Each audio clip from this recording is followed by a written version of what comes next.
Hello அஸ்ஸலாமு அலைக்கும். இன்னையோட ரெசிபி வந்து உருளைக்கிழங்கு மசாலா எப்படி பண்ணலான்னு பார்க்கலாம் வாங்க.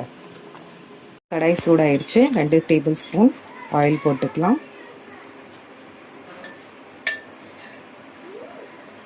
எண்ணெய் நல்லா சூடானதுக்கப்புறம் என்னென்ன இன்க்ரீடியன்ட் போடலாம் பார்க்கலாம். எண்ணெய் நல்லா சூடாயிருச்சு. கடுகு போட்டுக்கலாம்.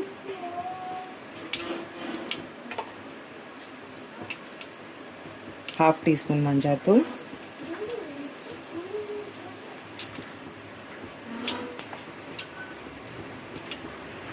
கருவேப்பிலை போட்டுக்கலாம். இப்போ உருளைக்கிழங்கு போட்டுக்கலாம். எல்லா உருளைக்கிழங்கும் சேர்த்தாச்சு. நல்லா சேர்த்துக்கலாம்.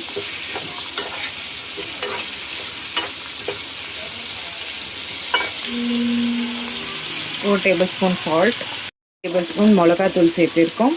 ஆட் பண்ணிக்கலாம். 1 டேபிள் ஸ்பூன் இஞ்சி பூண்டு சேர்த்துக்கலாம். இப்போ நல்லா கலந்து விட்டுக்கலாம். நல்லா வேகட்டும். ஒரு 5 நிமிஷம் வேகினதுக்கு அப்புறமா நம்ம ரெசிபியை ரெடி ஆயிடும். உருளைக்கிழங்கு மசாலா பார்க்கணும். ஸோ ஃபைனலியாக உருளைக்கிழங்கு மசாலா ரெடி ஆயிடுச்சு. ரசம் பருப்பு சாதத்துக்கு செம்மையாக இருக்கும். நீங்களும் ரெடி பண்ணி பாருங்கள். லைக் அண்ட் சப்ஸ்கிரைப் பண்ணுங்கள். Thank you so much.